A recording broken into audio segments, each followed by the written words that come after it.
Hello বন্ধুরা, সবাই কেমন আছেন? আশা করি সবাই ভালো আছেন আর ভালো থাকেন। তো আমি আজকে গেতেছি অ্যামাজন জঙ্গলে অ্যানাকোন্ডা হাপের লগে দেখা করবার নাকি। তো বেশি দেরি না করে আমার হেলিকপ্টার উঠলাম। তো হেলিকপ্টার উঠার পর দেখি আমার হেলিকপ্টার কুত্তার মতো দৌড়াইতে, কারণ আমার হেলিকপ্টারে অ্যানাকোন্ডা হাপের লগে দেখা করার খুব ইচ্ছা। তাই আর ইচ্ছা আর শখ মিটাবেন নাকি আমি কুত্তার মতো দৌড়াইছি।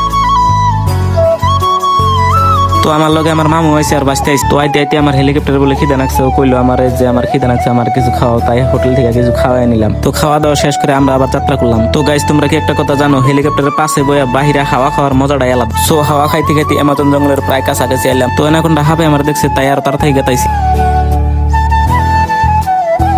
ফাইনালি পাইলাম, আমার হেলিকপ্টার থেকে নামলাম আর ওসমানও নামলো। আর হ্যাঁ, ও অ্যানাকোন্ডা হাফ দেখে মেলা ডরায়। আর হ্যাঁ, এই না আসার পর আমার আর দেরি সহ্য হইতেছে না। তাই আমি এখন সবাই নিয়ে প্রবেশ করবো অ্যামাজন জঙ্গলে। মেলা তালাশ করার পর পাই গেলাম অ্যামাজন জঙ্গলে প্রবেশ করা খিড়কি। তো এই না আসার পর দেখি ওসমান অ্যানাকোন্ডা হাফের নিচ দিকে ডরাই গেছে। তাই আমি ওরা টাইনে ধরে নিয়ে এলাম। সো এই না আসার পর দেখি ওসমান অ্যানাকোন্ডা হাফে ডর খেলাইছে। তাই ওর দৌড় পারতে পারতে এই অবস্থা হয়েছে। মনে করে 10 মাসে প্লান পেড়ে মান যায় আট দিয়ে আটটাইছে। তো গাইছে আপনি করে দেখাম না, কারণ ওর যে অবস্থা হয়েছে আপনারা এখন মরে যাবেন। তাই আপনারা এই মজার ভিউটা উপভোগ করেন।